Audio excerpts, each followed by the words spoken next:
माननीय सदन के सामने यह विनियोग विधेयक क्रमांक 3 आया है और इसमें यह व्यवस्था की गई है कि भारतवर्ष के संचित पूंजी में से 1 अरब और 60 करोड़ रुपये से अधिक धन निकाला जाए और उनको भारतवर्ष के उन सेवाओं पर खर्च किया जाए जो अनुसूची में अंकित हैं।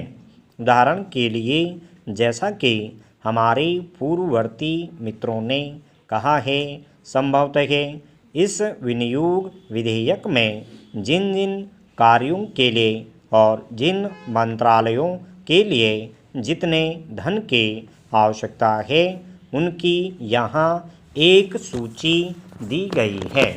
इस वर्ष 1968 की अपेक्षा जो विशेषता रखी है वह यह है कि जब से बजट आया है तब से भारतवर्ष में सारे किसानों के लिए और उन दूसरे मित्रों के लिए जो किसानी करते रहे हैं उनके सामने एक प्रश्न रहा है और वह प्रश्न यह रहा है कि उनकी सरकार और उनके कुछ बोलने वाले जब तक यह बात कहते फिर रहे हैं कि देश में हरित क्रांति आनी चाहिए।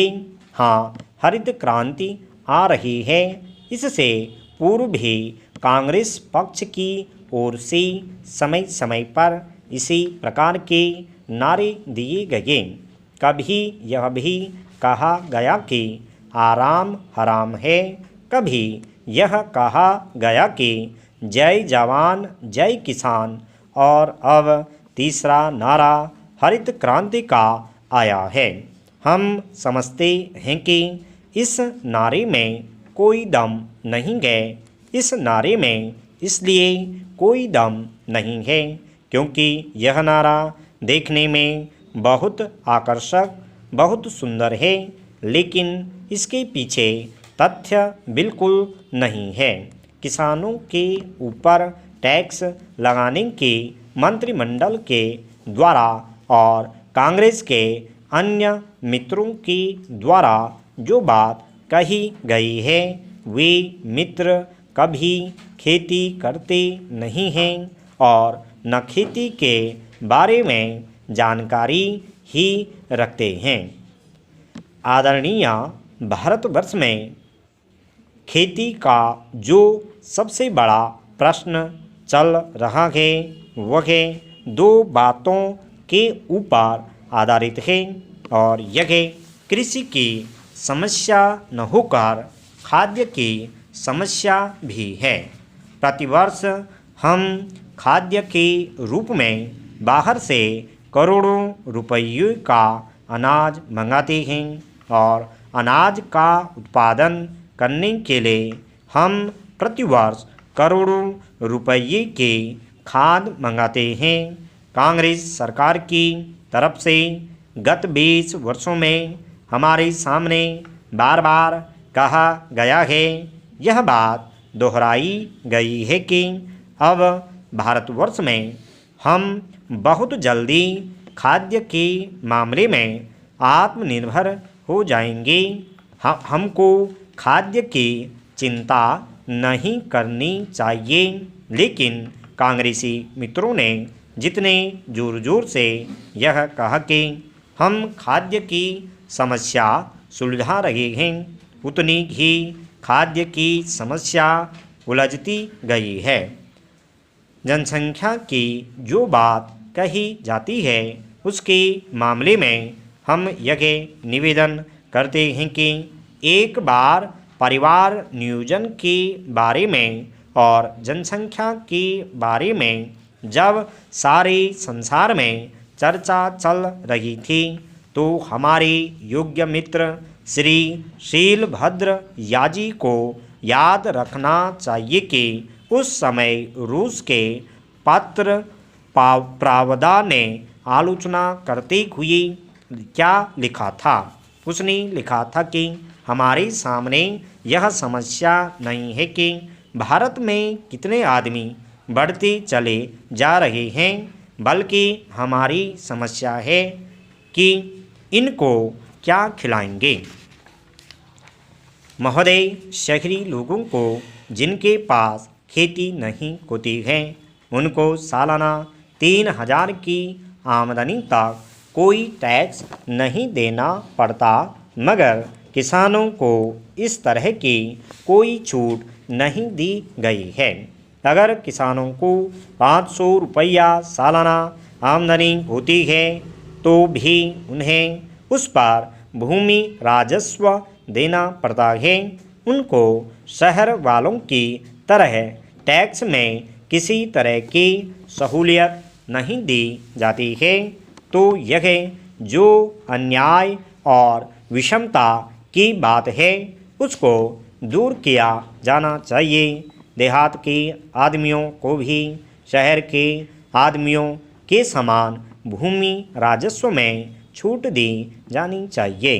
कुछ लोग इसके बारे में अब कहते हैं कि शहर वाले लोगों को म्युनिसिपल टैक्स देना पड़ता है, वैसा देहातियों को नहीं देना पड़ता।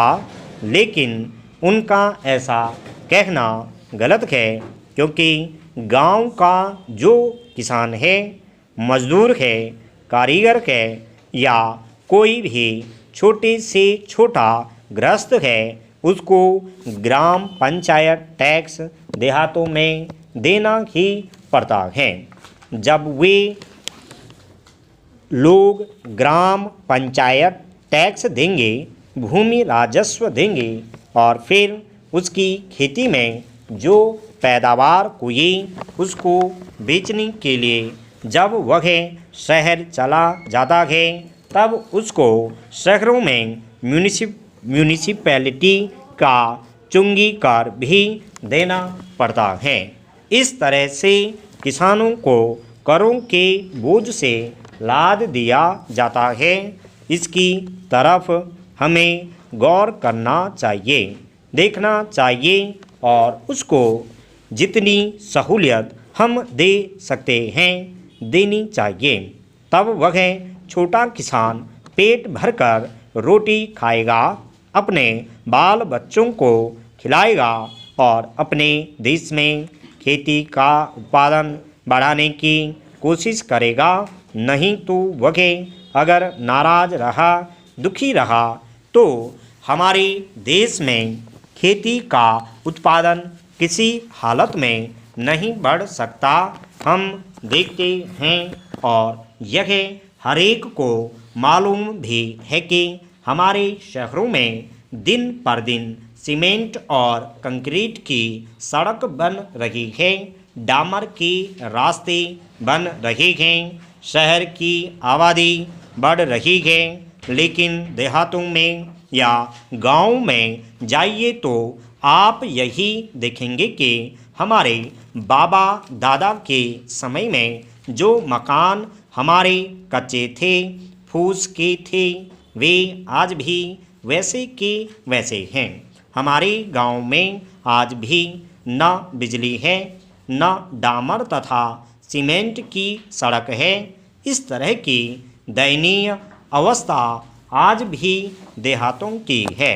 इस दुर्दशा का मुख्य कारण उसकी दरिद्रता है। खासकर जो छोटे किसान देहातों में रहते हैं, उन्हीं की संख्या ज़्यादा है। जहाँ पर जो छोटे छोटे किसान या भूमिहीन मजदूर हैं, उनकी हालत बुरी है। उपाध्यक्ष महोदय श्री भूपेश गुप्त ने बहुत बुद्धिमानी से अपनी आंतरिक बातों को घुमा फिरा कर ऐसे रूप में उपस्थित किया है कि हमें समझने में थोड़ी कठिनाई जरूर आती है, परंतु मैं यह नहीं समझ सका, जैसा कि इस विधेयक में कहा गया है, प्रत्येक संसद सदस्य को अपनी मातृभाषा में बोलने का अधिकार है। सिर्फ इतना ही है कि इस बारे में स्पीकर को पहले से इत्तला देनी होती है कि मैं बोलूँगा। स्टॉप।